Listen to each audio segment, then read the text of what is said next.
Hello दोस्तों, मेरा नाम है रजनी बंसल और आज मैं आपके लिए लेकर आई हूँ high school English grammar and composition by Wren and Martin का चैप्टर 4 जिसका नाम है पार्ट्स ऑफ स्पीच। दोस्तों, अक्सर बहुत से स्टूडेंट्स को इसमें कन्फ्यूज़न रहती है कि पार्ट्स ऑफ स्पीच क्या होते हैं।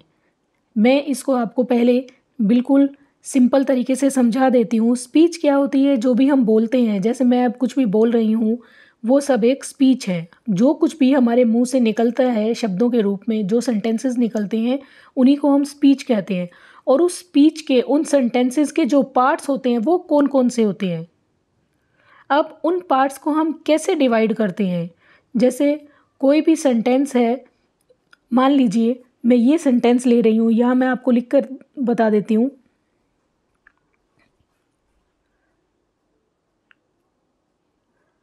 She is reading. जैसे ये सेंटेंस है शी इज़ रीडिंग, तो इसमें शी क्या है? प्रोनाउन है, इज़ हेल्पिंग वर्ब है और रीडिंग मेन वर्ब है। तो जैसे जो प्रोनाउन और जो वर्ब है ये क्या है? ये हमारे पार्ट्स ऑफ स्पीच है। मतलब कि कोई भी स्पीच है, कोई भी सेंटेंस है, वो कुछ एक जिस तरह से उसमें वर्ड्स का यूज़ किया गया है, वर्ड्स उस सेंटेंस में जो रोल प्ले करते हैं उन्हीं को हम पार्ट्स ऑफ स्पीच कहते हैं। आइए अब देखते हैं इसमें बुक में किस तरह से गिवन है इसे। Words are divided into different kinds of classes called parts of speech according to their use, that is according to the work they do in a sentence. मतलब कि वर्ड्स जो भी काम करते हैं, जिस तरह से काम करते हैं सेंटेंस में, कि किसी सेंटेंस में उन वर्ड्स का, पर्टिकुलर वर्ड्स का किस तरह से यूज़ हुआ है, उसी को हम पार्ट्स ऑफ स्पीच कहते हैं। The parts of speech are 8 in number. ये 8 होते हैं नंबर में। Which are given as follows. कौन कौन से हैं? नाउन, एडजेक्टिव, स्टूडेंट्स, इसे हम एडजेक्टिव नहीं बोलेंगे, एडजेक्टिव बोलेंगे इसको। Pronoun, verb, adverb, preposition, conjunction and interjection. तो आइए यहाँ पे इसकी शॉर्ट में, ब्रीफ में थोड़ा थोड़ा गिवन है कि ये सारे पार्ट्स ऑफ स्पीच क्या होते हैं। इसके बाद हम बाद वाले चैप्टर्स में इनको पूरा डिटेल में भी पढ़ेंगे। आइए पहले इसका ब्रीफ इंट्रोडक्शन देख लेते हैं इन सब चीज़ों का। अ नाउन, जो इसका पहला पार्ट है वो है नाउन, तो उसको देखते हैं। Noun is a word used as the name of a person, place और थिंग एज। अब नाउन क्या होता है? किसी भी इंसान का, किसी स्थान का या फिर किसी भी चीज़ का नाम होता है।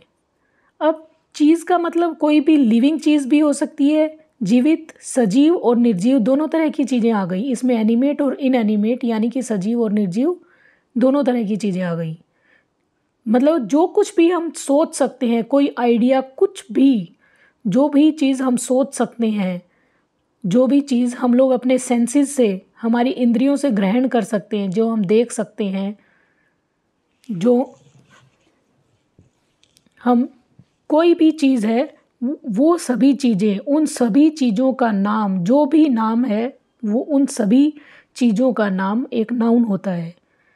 आगे हम सेंटेंसेस देखते हैं, उससे आपको ज़्यादा क्लियर हो जाएगा। Akbar was a great king. अब इसमें नाउन क्या हुई? अकबर, क्योंकि यहाँ अकबर का नाम बताया गया है कि अकबर नाम was a great king. Kolkata is on the Hooghly. Hooghly भी एक प्लेस है तो हुगली भी यहाँ पे नाउन हुआ, और कोलकाता भी एक प्लेस का नाम है तो कोलकाता भी नाउन हुआ। The rose smell sweet. Rose, rose क्या है? Noun. The sun shines bright. Sun क्या है? नाउन, क्योंकि सन एक नाम है। His courage won him honour. Courage क्या है? करेज भी एक नाम है। और ओनर, ओनर क्या है? ओनर भी एक नाम है, क्योंकि इन दोनों चीज़ों को हम महसूस कर सकते हैं।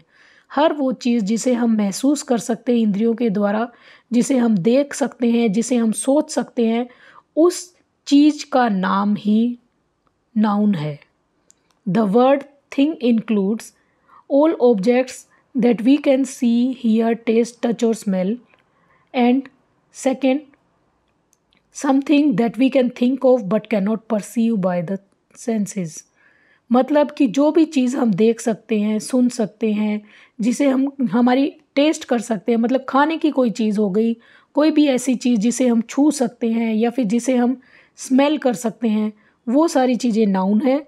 और इसके अलावा जो कुछ भी हम सोच सकते हैं, बेशक हम उसे अपनी सेंसेस से, मतलब अपनी इंद्रियों से ग्रहण ना कर पाएँ। जैसे जो ये लास्ट सेंटेंस था, हिज करेज, करेज का मतलब क्या है? बहादुरी। बहादुरी के बारे में हम सोच सकते हैं, लेकिन बहादुरी को हम देख नहीं सकते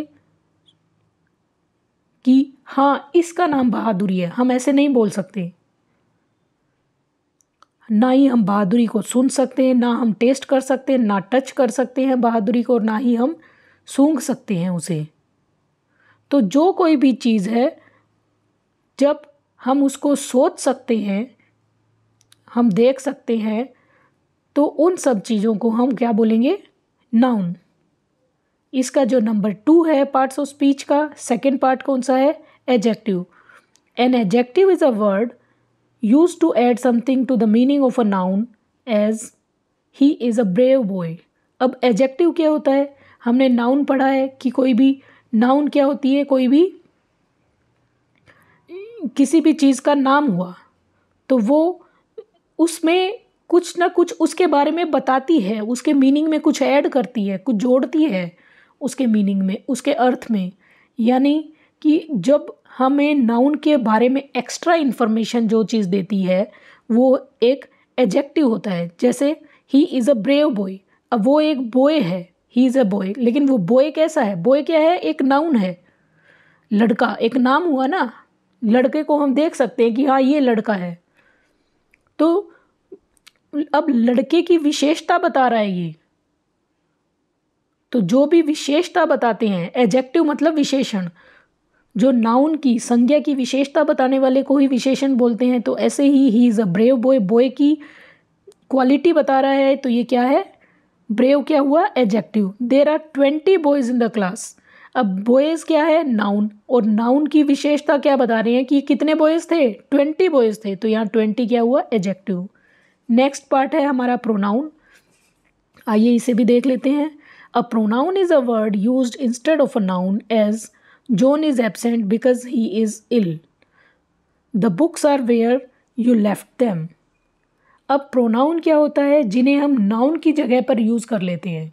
जैसे उसका, उसकी, his, her, she, I, we, you, they, ये सब क्या हुए? प्रोनाउन हुए। मतलब जो नाउन किसी भी नाम के स्थान पर हम यूज़ करते हैं उन्हें ही हम प्रोनाउन यानी सर्वनाम कहते हैं। जैसे जॉन इज़ एब्सेंट, यहाँ हम जॉन की बात करें, जॉन एब्सेंट है बिकॉज ही इज़ इल। अब ही क्या हुआ? ही किसके लिए यूज़ हुआ है? जॉन के लिए। तो ही क्या हुआ? Pronoun. The books are where you left them. अब यहाँ पे बुक्स वही हैं जहाँ पे आपने उनको छोड़ा था। तो यहाँ पे देम किसके लिए यूज़ हुआ है? बुक्स के लिए यूज़ हुआ है। तो देम क्या हुआ? Pronoun. Next part is verb. अब वर्ब क्या होती है? कोई भी action. A verb is a word use to express an action और स्टेट। कोई भी एक्शन या फिर कोई स्टेट, कोई अवस्था, कि किस अवस्था में कोई चीज़ है, मतलब किसी चीज़ के होने को या फिर उसके काम को जो जो वर्ड डिनोट करता है, काम को जो एक्सप्रेस करता है जो वर्ड, वही वर्ब होता है। जैसे the girl wrote a letter to her cousin. Girl ने अपने कज़न को एक लेटर लिखने का काम किया। तो जो काम हो रहा है तो वो काम ही वर्ब कहलाती है। तो यहाँ पे रोट क्या हुआ? Verb. Kolkata is a big city, is एक वर्ब है यहाँ पर। Kolkata is a verb, big city. Iron and copper are useful metals. Are क्या हुई? वर्ब हुई यहाँ पे, कि वो उनकी अवस्था बता रही है कि वो हैं। कोलकाता भी एक बिग सिटी है, आयरन और कॉपर क्या है? यूजफुल मेटल्स हैं। तो इनकी अवस्था बता रहे हैं। नेक्स्ट पार्ट है adverb. An adverb is a word use to add something to the meaning of a verb, an adjective और another adverb, as he work the sum quickly. अब एडवर्ब क्या होता है, जो कि किसी वर्ब में, एडजेक्टिव में या फिर किसी और दूसरे एडवर्ब के ही मीनिंग में कुछ और ऐड कर देता है, मतलब उसकी विशेषता बताता है, उसको और ज़्यादा इलेबोरेट करता है, उसके बारे में और ज़्यादा इन्फॉर्मेशन देता है, उसी को हम एडवर्ब कहते हैं। जैसे he worked the sum quickly, अब उसने सम को कैसे किया, जल्दी किया, तो क्विकली क्या हुआ, एडवर्ब हुआ। तो ये क्विकली क्या है, काम करने की विशेष के अंदर ऐड कर रहा है, काम की विशेषता बता रहा है कि उसने काम को किस तरीके से किया, क्विकली किया। तो वर्कड की के अंदर ये ऐड कर रहा है क्विकली। तो ये क्या हुआ, ये हमारी वर्ब की के बारे में बता रहा है। This flower is very beautiful. अब वेरी क्या है, यहाँ पे एडवर्ब है, क्योंकि ब्यूटीफुल एक एडजेक्टिव है और क्योंकि जो फूल है वो सुंदर है। अब सुंदर कितना सुंदर है, बहुत सुंदर है, वेरी ब्यूटीफुल है, तो वेरी क्या हुआ, adverb. She pronounce the word quite correctly.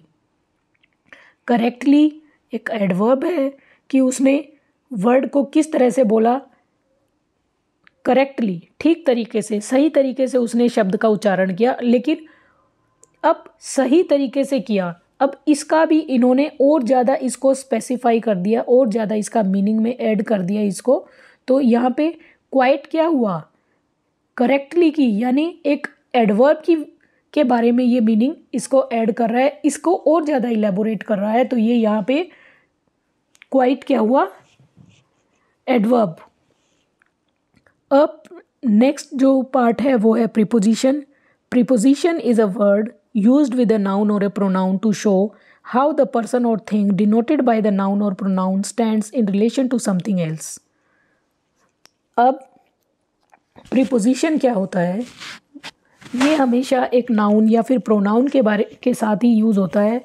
और इसका काम क्या होता है उनके साथ, कि ये नाउन या फिर प्रोनाउन किस तरह से किसी पर्सन या फिर थिंग के साथ एसोसिएटेड है, कैसे उनके बीच में क्या रिलेशन है, ये उनके बीच के रिलेशन को बताता है। जैसे हम ये सेंटेंस लेते हैं, there is a cow in the garden.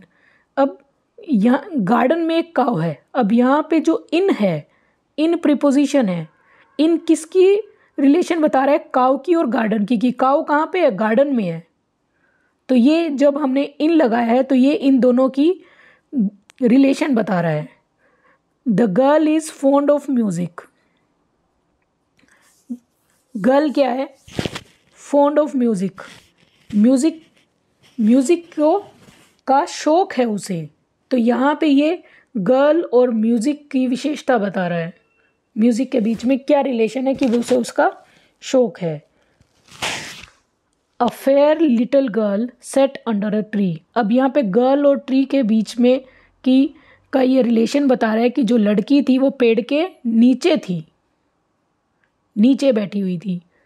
Next part है conjunction. A conjunction is a word used to join words और सेंटेंसेस एज। अब कंजंक्शन तो बहुत ही आसान है और इसको समझना भी और पहचानना भी बड़ा आसान है। कंजंक्शन का यूज़ एक ऐसा वर्ड होता है जिसका यूज़ हम या तो वर्ड्स को या फिर सेंटेंसेस को जोड़ने के लिए करते हैं। जैसे Rama and Hari are cousins, Rama और हरी कज़न्स हैं। तो एंड से हमने रमा और हरी दो वर्ड्स को जोड़ दिया, 2 and 2 मेक 4, 2 और 2 को एंड से जोड़ दिया तो एंड कंजंक्शन हुआ। I ran fast but missed the train. यहाँ पे बट जो है ये दो सेंटेंसेस को जोड़ने का काम कर रहा है, इसलिए यहाँ पे ये कंजंक्शन है। दोस्तों कंजंक्शन को कनेक्टर्स और लिंकर्स भी बोलते हैं। आई रैन फास्ट, मैं तेज़ दौड़ा। आई मिस्ड द ट्रेन, मैंने ट्रेन मिस कर दी। तो ये दो अलग अलग सेंटेंसेस हैं, इनको हमने बट से जोड़ के यहाँ हमने बट कंजंक्शन का यूज़ किया है, इसे आप ध्यान रखिएगा। जो इसका लास्ट पार्ट है वो है interjection. An interjection is a word which expresses some sudden feelings as. अब इंटरजेक्शन क्या है, वो एक ऐसा वर्ड होता है, जैसा स्टूडेंट्स हमने इम्पेरेटिव सेंटेंसेस में किया था इम्पेरेटिव सेंटेंसेस में हम इंटरजेक्शन का ही यूज़ करते हैं, जो हमारी सडन या स्ट्रॉन्ग फीलिंग्स के लिए जो वर्ड यूज़ करते हैं हम उस वर्ड को इंटरजेक्शन बोलते हैं। जैसे hurrah we have won the match, hurrah हमने मैच जीत लिया। तो हुर्रा क्या है? हुर्रा वर्ड एक इंटरजेक्शन है। और आप याद रखिएगा इसे कि इंटरजेक्शन वर्ड्स जितने भी होते हैं उनके बाद हमेशा साइन ऑफ एक्सक्लेमेशन आता है। मुझे लगता है कि आपको अभी तक याद होगा कि sign of sign of exclamation क्या होता है। साइन ऑफ एक्सक्लेमेशन होता है, मैं यहाँ बना भी देती हूँ, 1 और उसके नीचे डॉट लगा देते हैं हम लोग। तो ये हमारा साइन ऑफ एक्सक्लेमेशन बन गया। एलास शी इज़ डेड, बड़े दुख की बात है शी इज़ डेड कि वह मर गई है। तो एलास ये क्या है? हमारी सडन फीलिंग को बता रही है। अचानक से हमारे मन में हमने किसी के मरने की खबर सुनी और हमने क्या बोला? बड़े दुख की बात है कि वह अब रही नहीं। Alas she is dead. तो यहाँ पे एलास क्या हुआ? इंटरजेक्शन हुआ और इसके साथ ही हमने साइन ऑफ एक्सक्लेमेशन यूज़ किया है। आगे देखते हैं। आगे ये लिखते हैं कि some modern grammars include determiners among the parts of speech. अब कुछ एक ग्रामर की बुक आपको ऐसी भी मिल जाएंगी जिनमें डिटर्मिनर्स को इनका ही पार्ट माना गया है, पार्ट्स ऑफ स्पीच ही माना गया है। अब डिटर्मिनर्स क्या होते हैं? जबकि रेन एंड मार्टिन में ऐसा नहीं है, डिटर्मिनर्स को उन्होंने अलग से माना है। Determiners are words like a and the, this that, these, those, every, each, some, any, my, his, one, two, etcetera, which determine the और limit the meaning of the nouns that follow.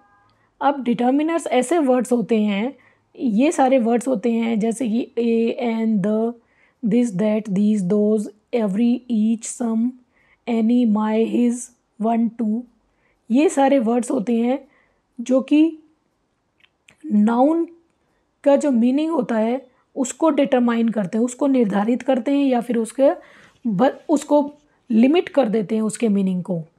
जैसे in this book as in many traditional grammars all determiners except a and the are classed among adjectives.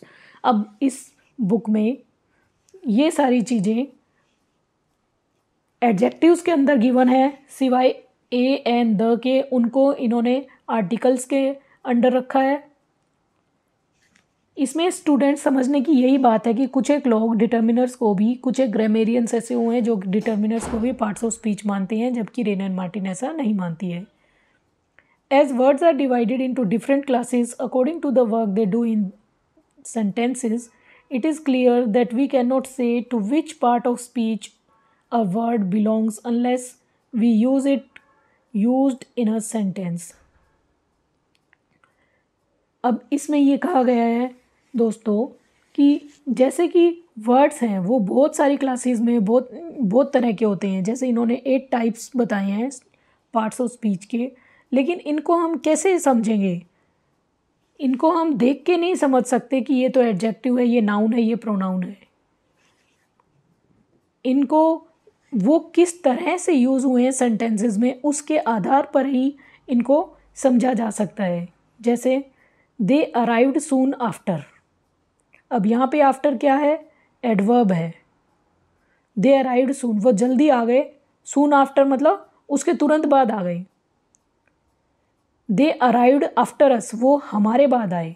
यहाँ पे ये preposition है क्योंकि उन्होंने arrived और अस के बीच का रिलेशन बताया है।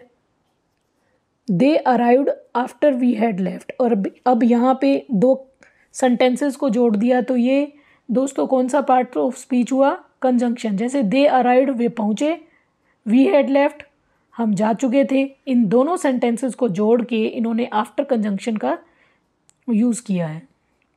From the above examples we see that the same word can be used as different parts of speech. तो दोस्तों एक सेम वर्ड, जैसे इन्होंने बताया है कि आफ्टर पहले सेंटेंस में एडवर्ब की तरह यूज़ हुआ है, दूसरे सेंटेंस में प्रीपोजिशन की तरह, तीसरे सेंटेंस में कंजंक्शन की तरह। तो एक ही वर्ड अलग अलग पार्ट्स ऑफ स्पीच की तरह यूज़ किया जा सकता है अलग अलग सेंटेंसेस में।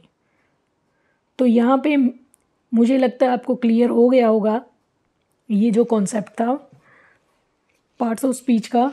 अब आगे हम इसकी एक्सरसाइज पे चलते हैं। एक्सरसाइज इन ग्रामर 2 हम देखते हैं, और इनका आगे के चैप्टर्स में भी बहुत ही ब्रीफ में समझाया हुआ है, बहुत डिटेल में समझाया हुआ है। Name the part of speech of each italicised word in the following sentences giving in each case your reason for the classification. अब यहाँ पे ये बोल रहे हैं कि जो इसमें एक्सरसाइज में जितने भी इटैलिसाइज्ड वर्ड्स हैं, ये मैं बड़ा कर देती हूँ, जूम कर देती हूँ स्क्रीन को। जितने भी इटैलिसाइज्ड वर्ड्स हैं उनको आपको देखकर बताना है कि वो कौन सा पार्ट ऑफ स्पीच है, और उसके पीछे का रीज़न भी आपको बताना है कि वो उस पार्ट ऑफ स्पीच वो क्यों है। जैसे स्टिल वाटर्स रन डीप। अब यहाँ पे इटैलिसाइज्ड वर्ड कौन सा है? तिरछा छिपा हुआ वर्ड है स्टिल। तो स्टिल वाटर्स रन डीप, कैसे पानी तेज गति से बहता है? कैसा पानी? गहराई में कैसे पानी बैठते हैं? स्टिल वाटर्स, जो स्टिल होते हैं। तो ये स्टिल क्या है? स्टिल मतलब जो हिलता नहीं है। रन डीप मतलब वो जो पानी बिल्कुल शांत होते हैं, वो अपने अंदर गहरे होते हैं। तो स्टिल वाटर्स, स्टिल क्या है? वाटर की विशेषता बता रहे हैं। कैसा पानी? Still waters. तो ये क्या हुआ? एडजेक्टिव। क्यों? क्योंकि ये it is adding some meaning to the noun waters. Next is he still lives in that house. वो अब भी उस घर में रहता है। Still lives. तो यहाँ पे स्टिल क्या है? ये एक एडवर्ब है, क्योंकि ये लिव्स की विशेषता बता रहा है कि रहता है, मतलब रहने के बारे में और ऐड कर रहा है ये कि रहना कैसा रहता है? अभी तक रहता है उसमें, अभी भी उसी घर में रहता है। तो यहाँ पे स्टिल क्या हुआ? एक एडवर्ब।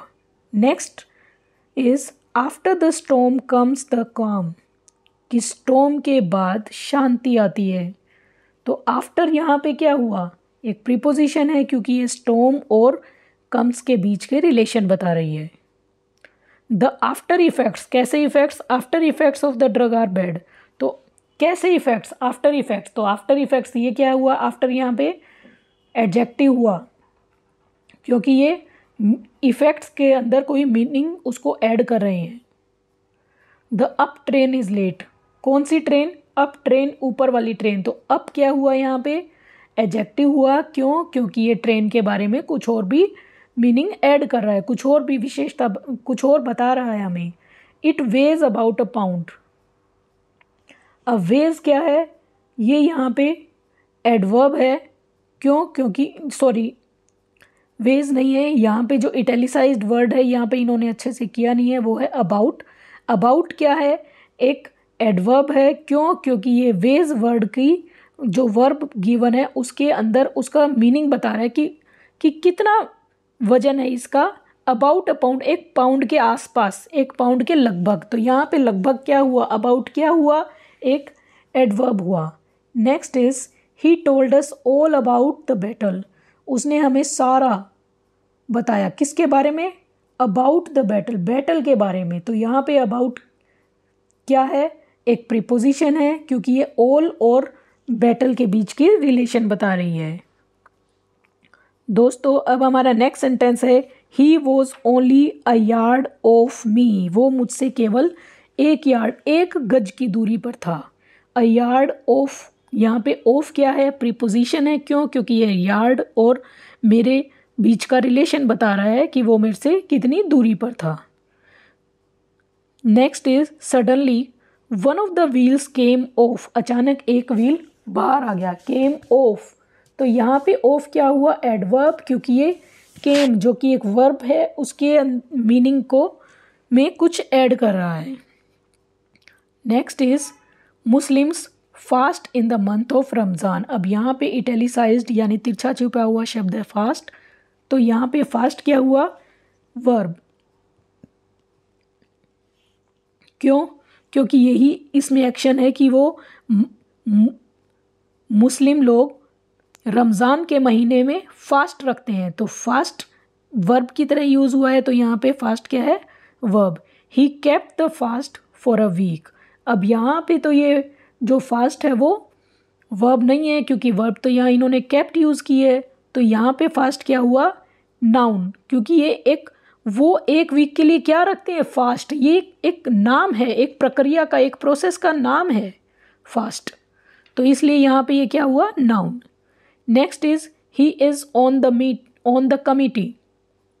वो कमिटी में है, यानी he is on the committee. अब यहाँ पे ओन है, ओन का क्या मीनिंग हुआ, यहाँ पे कौन सा पार्ट ऑफ स्पीच है, ये है प्रीपोजिशन, क्योंकि ये इज़ जो वर्ब है और कमिटी जो कि नाउन है उनके बीच के रिलेशन बता रहा है, इसलिए ओन क्या हुआ, एक preposition. Next is let us move on. अब यहाँ पे ओन क्या है, यहाँ पे ओन एक एडवर्ब है, क्यों, क्योंकि ये एक वर्ब जो मूव जो वर्ब है उसके अंदर कुछ ऐड कर रही है, उसका मीनिंग कि कहाँ जाना है, ये मूव ऑन, आगे बढ़ते हैं। Next is sit down and rest a while. ये तो आपको पता है, यहाँ पे इटैलिसाइज्ड वर्ड कौन सा है, while. Sit down and rest a while, थोड़ी देर के लिए रेस्ट करो, तो यहाँ पे वाइल क्या हुआ, एक नाउन हुआ, क्योंकि मतलब ये इसमें नाउन इसलिए है क्योंकि इसमें ये इसका नाम बता रहा है कि थोड़ी देर वेट करते हैं। Sit down and rest a while, थोड़ी देर वेट करते हैं। Next is I will watch while you sleep. ये तो आपको क्लियर हो गया होगा कि ये कंजंक्शन है यहाँ पर वाइल, क्यों, क्योंकि इसमें दो सेंटेंसेस को आपस में कनेक्ट किया है, आई विल वॉच और यू स्लीप को। Next is they while away their evenings with books and games. अब यहाँ पे वाइल क्या है, एक वर्ब है, क्योंकि they while away their evenings with books and games, वो अपनी इवनिंग्स बुक्स और गेम्स के साथ ही बिताते हैं। तो वाइल का मतलब क्या हुआ, यहाँ पे एक वर्ब की तरह यूज़ हुआ है, तो यहाँ पे क्योंकि ये एक्शन को डिनोट कर रहा है तो यहाँ एक वर्ब की तरह यूज़ हुआ है। तो ये हमारा था लास्ट सेंटेंस। तो दोस्तों मुझे लगता है कि आपको ये सब क्लियर हो गया होगा, आपने इतना पेशेंटली मुझे सुना। हाँ मुझे पता है थोड़ा सा लंबा हो गया ये वीडियो, क्योंकि इसमें एक्सरसाइज भी थी और एक्सरसाइज के साथ साथ हमने एक्सरसाइज को हर पार्ट को, हर आंसर को अच्छे से हमने डिस्कस किया है। तो दोस्तों आपको मेरा ये वीडियो कैसा लगा, आप प्लीज़ मुझे कमेंट सेक्शन में कमेंट करके बताइएगा। मेरे वीडियो को लाइक और शेयर कीजिएगा और इस पर कमेंट कीजिएगा, और इसे please please please do subscribe my channel, और उसमें आप नोटिफिकेशंस के लिए जो घंटी है बेल साइन को भी प्रेस कर दीजिएगा, ताकि आपको सारे नोटिफिकेशंस टाइम टू टाइम मिलते रहें। Thanks for watching, bye bye.